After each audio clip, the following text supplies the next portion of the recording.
നമ്മളെ കയ്യിൽ പാലും ബ്രെഡൊക്കെ ഉണ്ടെന്നുണ്ടെങ്കിൽ ഈസി ആയിട്ട് ഉണ്ടാക്കിയെടുക്കാൻ പറ്റുന്ന ഒരു ഡെസേർട്ടാട്ടോ കാണിക്കുന്നത്. നമുക്ക് എന്തെങ്കിലും ഫംഗ്ഷനൊക്കെ ഉള്ള സമയത്തൊക്കെ ഭയങ്കര പെട്ടെന്ന് ഉണ്ടാക്കിയെടുക്കാൻ പറ്റുന്ന ഒരു ഡെസേർട്ടാണ്. അപ്പോൾ അതിനായിട്ട് നമ്മളിതാ കുറച്ച് പാലെടുത്തിട്ട് അടുപ്പത്ത് വെച്ചിട്ടുണ്ട്. അപ്പോൾ ഇതിന് പ്രത്യേകിച്ചൊരു അളവൊന്നും നോക്കണമെന്നില്ല. നമ്മളതിനൊരു എത്ര കയ്യിൽ നമ്മൾ പാലിനനുസരിച്ച് എടുക്കാം. ഞാനിവിടെ 2 കപ്പ് പാലിൽ ഒരു 2-3 ടേബിൾ സ്പൂൺ മധുരത്തിന് ആവശ്യമായിട്ടുള്ള പഞ്ചസാരയും കൂടെ ചേർത്തൊന്ന് ചൂടാക്കാൻ വെച്ചിട്ടുണ്ട്.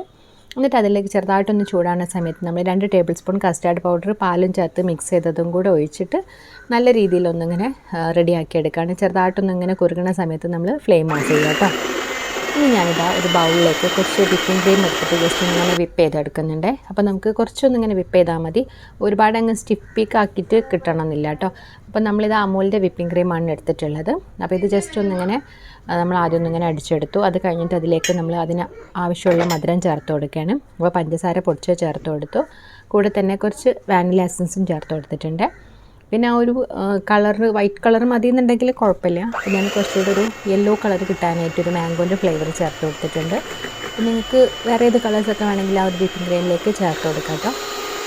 അങ്ങനെ നമ്മളിതാ കുറച്ച് സമയം ഇതിങ്ങനെ വിപ്പ് ചെയ്തെടുത്തു കേട്ടോ. അപ്പോൾ ഇത് പക്ഷേ സ്റ്റിഫിക്കായിട്ട് കിട്ടുന്നില്ല. അമൂലിൻ്റെ വിപ്പിംഗ് ക്രീം പാല് ചേർത്തുകൊണ്ടൊന്നും സ്റ്റിഫിക്കായിട്ട് കിട്ടില്ല. പക്ഷേ അത് എനിക്ക് അറിയില്ലായിരുന്നു കേട്ടോ. ഞാൻ അത് കേക്ക് ഉണ്ടാക്കാൻ വേണ്ടിയിട്ട് വാങ്ങിച്ചതായിരുന്നു. അങ്ങനെ കേക്ക് സെറ്റ് ചെയ്യാൻ വേണ്ടിയിട്ട് എത്ര വിപ്പ് ചെയ്തിട്ടും ആകുന്നില്ല. അങ്ങനെ ഞാൻ കുറേ വീഡിയോസൊക്കെ നോക്കിയപ്പോഴാണ് ഈ അമൂലിൻ്റെ വിപ്പിംഗ് ക്രീം സ്റ്റിഫിക്കായിട്ട് കിട്ടില്ല, അതുപോലെ ഡെസേർട്ടിനൊക്കെ പറ്റുള്ളൂ എന്ന് കണ്ടത്. അങ്ങനെ പിന്നെ എനിക്ക് കയ്യിൽ ബ്രെഡൊക്കെ വന്നപ്പോൾ അങ്ങനെ ഒന്ന് ട്രൈ ചെയ്ത് നോക്കാമെന്ന് വിചാരിച്ചിട്ട് ഒന്ന് നോക്കാൻ കേട്ടോ. അപ്പോൾ നമ്മൾ ആ ഒരു പുഡിങ് സെറ്റ് ചെയ്യാനുള്ള ഏത് പാത്രമായാലും അതിലേക്ക് നമ്മൾ ബ്രെഡ് വെച്ചിട്ടൊന്നിങ്ങനെ അതൊരു ലെയർ കൊടുക്കുന്നുണ്ട്.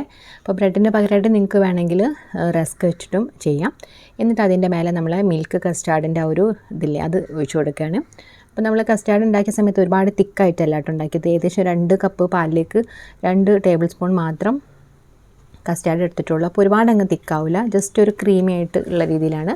എന്നിട്ട് നമ്മൾ 2 ലെയറായിട്ട് നമ്മൾ ബ്രെഡും ആ ഒരു കസ്റ്റാർഡും ചെയ്തു. എന്നിട്ട് അതിൻ്റെ മേലെയാണ് നമ്മൾ നേരത്തെ വിപ്പ് ചെയ്തിട്ടുണ്ടായിരുന്ന ആ ഒരു ക്രീം ചേർത്ത് കൊടുക്കുന്നത്.